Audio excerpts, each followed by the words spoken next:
As you probably already know, I'm from New York City and I live in the South. And after reading this magazine article, I hate to say it, but Yankee Go Home. And I'm not talking about me.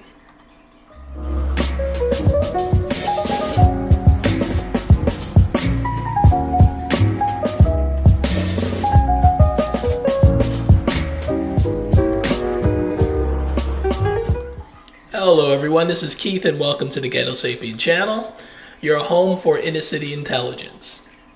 So, a good friend of mine sent me this article. He shared it with me on Facebook. It's from Insider Magazine. It's a lady. She moved to the South after COVID-19 to get away from it, and found out it wasn't really for her. And it's an interesting article because it kind of speaks to me on some level as being a displanted New Yorker living in the South for a couple of years. So some of the things I can relate to. And others, it kind of just exposes the type of person she is. And maybe it was probably best that she did go back. So I got to give her that much for honesty. So let's get right into it. I'm just going to read the article and kind of throw in some of my own commentary. I would bring it up so you could see what I'm reading, but for some reason the software I'm using just renders it kind of weird. Anyway, so it starts off with I'm a New Yorker who moved to the South for 2 years. Here are 6 reasons why I'm ready to leave. And a little smiling face there. So let's get right to it. She says, I'm a born and raised New Yorker who spent most of my life upstate. So, okay, right off the bat, let me just tell you the difference between real New Yorkers like myself from one of the 5 boroughs and people who live upstate like Ithaca and New Paltz, stuff like that. We don't consider them New Yorkers. We are so territorial. New York City consists of 5 boroughs: Brooklyn, Bronx, Queens, Manhattan, and Staten Island. We don't really like talking about Staten Island too much. It's just kind of there. But New York State itself is anything other than those 5 places, and we don't really consider them New Yorkers. They're upstaters. So at least she admits she's from upstate. So just to give you a little dynamic of the difference between of the what's at play inside New York State itself. Anyway, but at the start of the COVID-19 pandemic of 2020, I moved to South Carolina to hunker down with my immediate family for what I thought was going to be a relatively short period of time.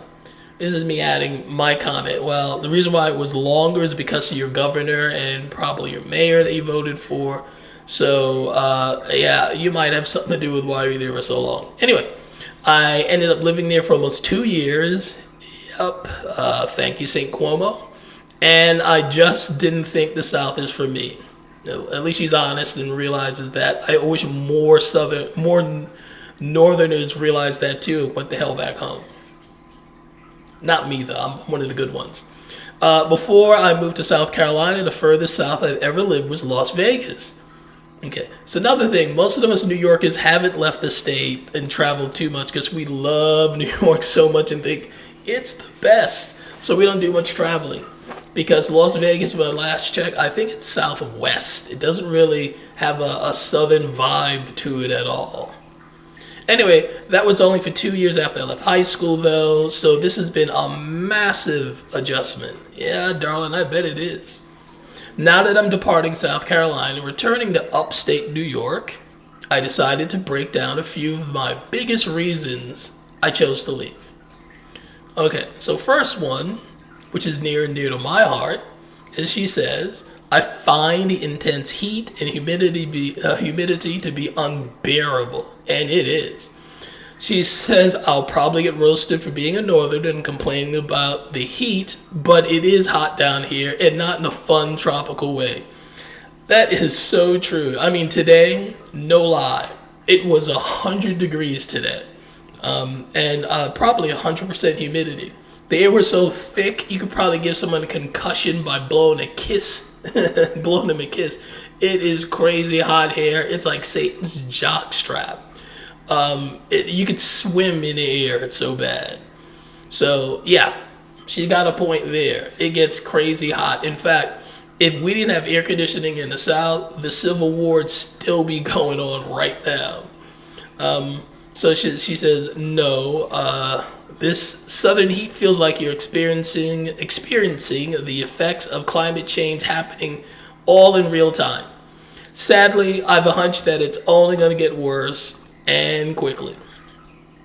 She continues, my second summer in South Carolina felt easily twice as hot as the first, which made it almost unbearable to leave the house between May and October. Yep, right there. We go from, in the South, in the summer, we go from the car to the air-conditioned house to the air-conditioned job, whatever. We're not spending too much time outside. Even though the heat doesn't bother me, I bike. I kind of like the heat. Today was crazy, though. But I can see why most normal human beings don't like the heat down here. But like I said, AC brought civilization to the South. Woo-hoo. And when I say unbearable, I mean it. The air is so humid, it feels like someone threw a wet towel on my face as soon as I step outside. Yep. Or Satan's jockstrap. Either way. My hair doesn't stay styled. My makeup doesn't stay put. I miss the concept of looking nice in the summer instead of being a disgusting, sweaty swamp goblin. She's got a sense of humor, I give it that much. I can't stand the heat, so I'm getting out of the proverbial kitchen. All right. The bugs in South... The humor continues, by the way. Here she talks about the bugs. The bugs in South Carolina are out of my weight class. That's true. I can handle the alligator, snakes, birds, bats, lizards, turtles, and frogs in the South. I can even enjoy them. And I agree. I've seen bats, and they're pretty cool. I've seen snakes I've seen snakes eating each other, and it's kind of startling, coming from a place where we only had stray dogs, rats, and roaches. So that was a Mutual of Omaha Wild Kingdom experience out on a bike trail for me. So I can kind of relate to it. Anyway, but I can't stand the bugs. Neither can I, sister. She says, I've been attacked by insects the way I've never been attacked by insects. Okay. I've never been attacked by insects the way I've been attacked by the giant abominations I've seen in South Carolina. These bugs are huge. These bugs could take me down in a physical fight. And like I said, she ain't kidding. They are big. In South Carolina, I've encountered banana spiders. Oh, that's what they're called. Mole crickets, palmetto bugs. Gotta throw the quotation marks when everyone says palmetto bugs because we know what they are. Millipede centipedes, just to name a few. Let me give you a little briefer on the palmetto bugs. She's right about that. They're big and they're friendly like puppies. They think that they come up to you like they're your pets when it's hot outside. In palmetto bugs, if you don't know, giant flying cockroaches in many cases. I don't know the palmetto, where the hell it came from. It must have been from the Department of Transportation or something like that, or the Visitors Bureau of South Carolina and Georgia and Florida. But they call them palmetto bugs. They're giant flying cockroaches. She says, and these creepy alien creatures like to do things like dive bomb my face when I'm outside trying to mind my own business. I think, let's see, so cockroaches have been around for a couple of billion years, so they probably defend themselves against like T-Rexes and velociraptors and whatnot. So they don't have any stingers, they can't bite. They can just fly at you in some disgusting way. And I think that's been their defense mechanism for years, where, or millennia, where they just fly at your face and just kind of brush against you, and you roll on the floor in a fetal position thinking it's still on you. Probably the T-Rexes were like, oh, they didn't want to call themselves palmetto bugs. Those are freaking cockroaches. They are disgusting. So I'm with this lady on that. The flying dive bombing roaches are pretty bad. But let's not act like they're not in New York. That's also why I know she's from upstate. I don't think they have a roach problem in New York State. They got one in New York City, though. So I'd rather see the occasional giant flying cockroach with a scar and a tattoo than the infestation of the little German cockroaches we used to get in New York. Those things are gross. make you eat your cereal differently, especially if there's raisins in it. Anyway, going from a blue state to a red state has been rough. I'm going to save that part for last because that's where it gets very interesting and revealing. Her other reason is I want to be able to buy weed, which is still illegal in many southern states. So she goes on and says, it sucks to be a stoner in a state where cannabis is illegal. New York finally legalized marijuana for recreational use in 2021 after taking its sweet time. Unfortunately, many southern states still lack similarly progressive cannabis laws. I wouldn't even mind driving to a neighboring state to buy weed. She likes her weed. But that isn't an option. Marijuana is generally illegal in all three of them, the states nearby: North Carolina, Tennessee, and Georgia. Laws against buying, selling, and possession of marijuana in certain southern states are harsh. I find them to be morally regressive and unjust, as they disproportionately affect people of color. I'm going to talk about that in a second. And I don't want to live in a state that enforces them. She goes on and she kind of gets around it. South Carolina, I could still legally buy Delta H, TCH, a cannabis compound that gives me the high, but falls within a legal loophole of the U.S. So she's a weed enthusiast. All right, so you can't see her picture, but she's white leftist and whatnot. And I always think it's funny when they talk about how the drug wars affect people of color, because that is what really bugs them about the whole war on drugs things, that it affects people of color. Ain't stopping her from buying drugs though. It's not that much of a problem for her. I think first of all, let me just be clear. When it comes to whatever you want to do to your body, I'm very libertarian. I don't care what you want to do to your body, what you want to put in it. I don't care what 1, 2, 3 or more consenting adult mammals want to do to themselves in the privacy of their own home. Don't care. But the minute your drug habit becomes my problem or infringes on the rights and freedom of anyone else, then you're breaking the law. You need to go to jail. If the company, I think companies should have a right to discriminate against people who smoke marijuana, because I'm sure there's some legal, rational reason why they don't want to hire people who smoke marijuana. Maybe they take too many sick days. Maybe they get other sorts. They may be just not as reliable workers as someone who doesn't smoke weed. So they should be able to discriminate. You should be able to smoke your weed, but if Home Depot doesn't want to hire you because of that, then that's your problem. You need to work on that.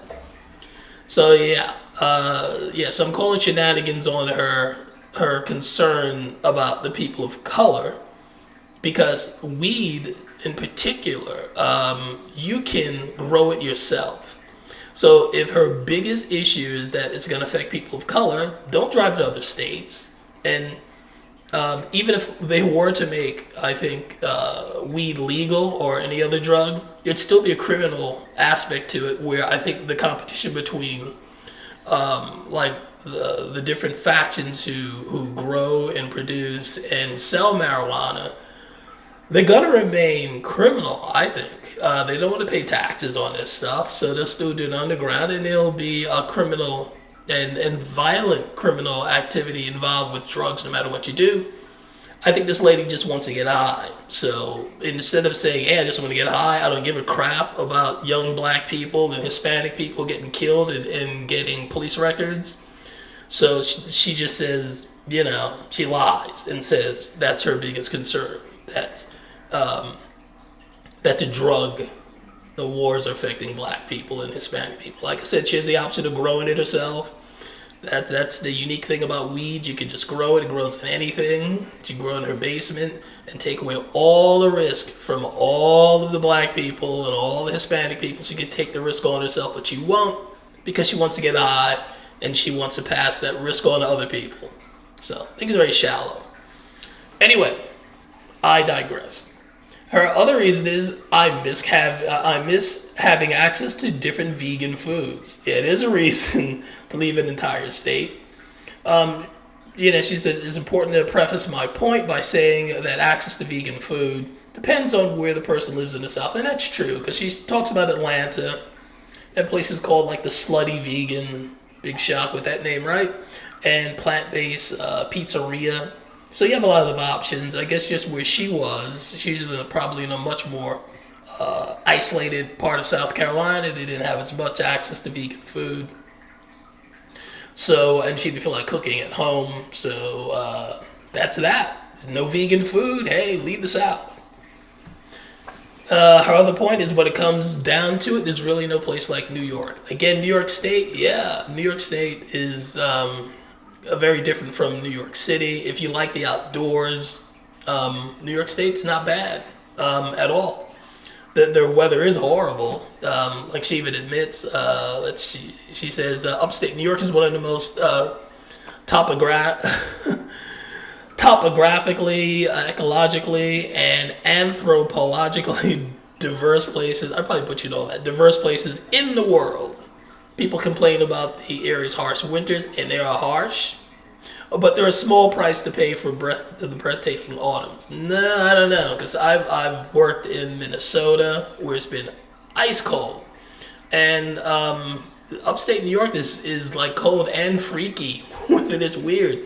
They have something called lake effect snow, where it could be just a bright, sunny blue sky, not a cloud in the sky, and a little snow, because it's so cold that the moisture in the air from the lake will turn into snow, and you'll get drifts and all that stuff, and you think God is coming back to, it's like the rapture or something when it snows in the middle of like April, and there's not a cloud in the sky. But she does admit that South is beautiful too. She won't pretend it's not. One last little thing she throws out there that I think is so petty, but again, it speaks of the attitude of New York is, she said, I know it's a polite Southern hospitality thing, and I will always do it because I have an overwhelming fear of being rude to people. That will always take precedent. It'll always take precedent over my overwhelming need to be left alone, but I really hate it a lot. You know what she's talking about? Southerners waving and saying hi. That really bugs her. She hates it a lot. Now, I'll admit, as a former New Yorker, I kind of found it weird when I first moved down here in my early 20s that people just smile and say hi to you. As a New Yorker, you're paranoid. You're born paranoid. It's like, what this person wants, you always just wonder why, but you do get used to it in a short amount of time, and it's very nice. This lady she likes New Yorkers that leave each other alone and mind their own business, and I'm going to show you a video of how that can go really wrong. But let's go back to the politics. I'll wrap it up with that, because that's the most interesting part to me. She says one of her other reasons for leaving South Carolina is, going from a blue state to a red state has been rough. I grew up in a diverse, progressive city in New York, a state that generally votes Democrat in elections. So, moving to a state governed mostly by Republican officials, many of whom have political views and morals that I vehemently disagree with, has been a bit of a culture shock.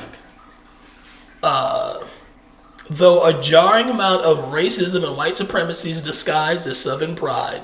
Now note, the lady gives no examples of how she ran into racism and white supremacy disguised or undisguised as Southern pride.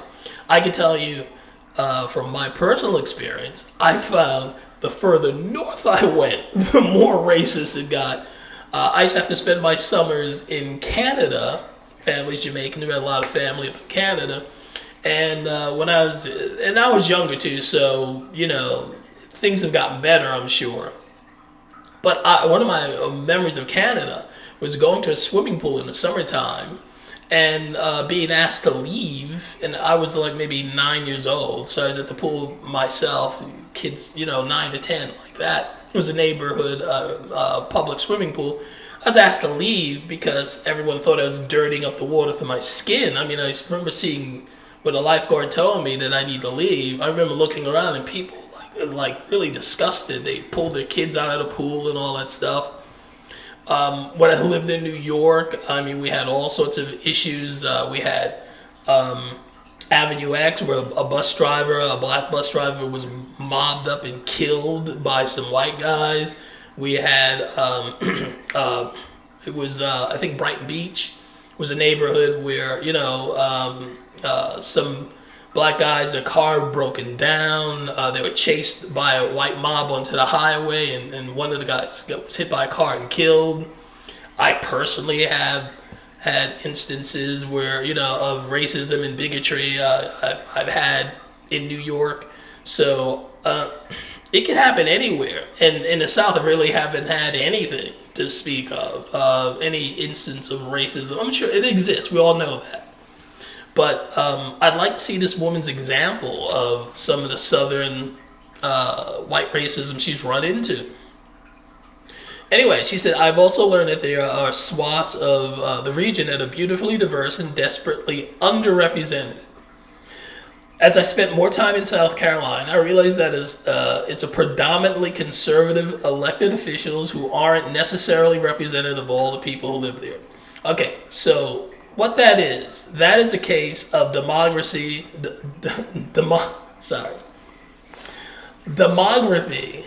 demography, I can't even speak, I'm tired. Demography is destiny. So what that means is, that's where people just assume because you're black or Hispanic, you're going to vote for Democrats. And that's driven the Democrat Party for years. They figured we'll open the southern borders, we'll let, we'll pay all sorts of lip service to things that we think black people like prison reform. We'll go easy on them in crime. We'll get rid of stop and frisk. Nothing to do with education or studying business. That's how they figure they play the Hispanics, by leaving the border open for black people. We'll make it easier for you to get on welfare or whatever. And they figure that's enough to keep black people and Hispanic people voting for them just because of their skin color. And that's what this lady believes in, because since there's black people in South Carolina and there are no black representatives, or there's not enough, or just the fact that it's mostly Republicans, is that Hispanic and black people are not represented. Because how can Republicans represent black people, right? Or conservatives, because black people aren't conservative. So that is a form of bigotry. It goes against common sense. Because, first of all, she's talking about diversity. Let's take a look at states with the highest black American population. It's Mississippi, followed by Louisiana, Georgia. South Carolina is number 8. So far, I'm seeing southern states that have the most black people, hence the most diverse, I suppose. Where is New York? Oh, New York's 15. So South Carolina is 8, and New York is 15. And most of those black people, trust me, are in upstate New York. Most of them are in the city. So I doubt if she's around many black people to be missing all this diversity. I think she's paying lip service to it. But I could be wrong. I don't know the lady personally, but I'm just saying logically, I don't think she's around as many black people. At least not as many that are in the South. That's where most black people are. They're not in the North. It's northern parts of New York. So another thing, let's dissuade the demography is destiny thing, because Hispanics and blacks supposed to vote for Democrats just because they're Hispanic and black, but looks like Biden's breaking that up. Biden's approval 6 to 22% among young adults and 24% among Hispanics. So much for demography is destiny. That theory's out the window. Right there. Yep, so you can't miss it. So she's wrong on that too. And finally, what I find interesting is her belief that black people aren't represented in the state of South Carolina. Well, there's this guy, Tim Scott. He's been I think it's his second time, his second, excuse me. I think it's the second time in office as a the senator, meaning he represents the whole state lady, the entire state. Tim Scott, he's black, he's Republican, he's conservative, from what I understand. So somehow she missed that, or somehow maybe he doesn't represent black people, I guess, because he's not a leftist. Just again, this lady is just very confused. I think there's some bigotry going on. There's some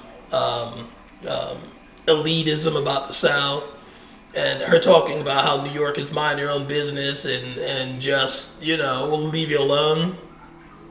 Again, I can relate to that. I used to think that was good, but recently I think it's not a good thing. Here's an example. This is becoming more frequent in New York City on the subway, where people, just crazy people, they're like this guy. People knew there was something wrong with him the minute he sat down.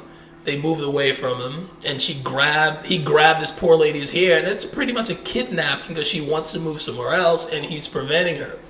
She's asking for help in a crowded subway. There's more than enough people there, but New Yorkers, they are minding their business just like this lady likes. So they're paying their own. They're an island unto themselves.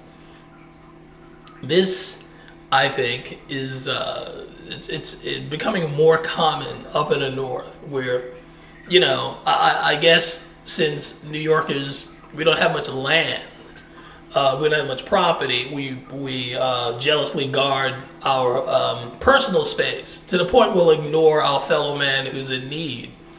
And I'm not saying there aren't instances where New Yorkers come to someone's rescue. You do see that.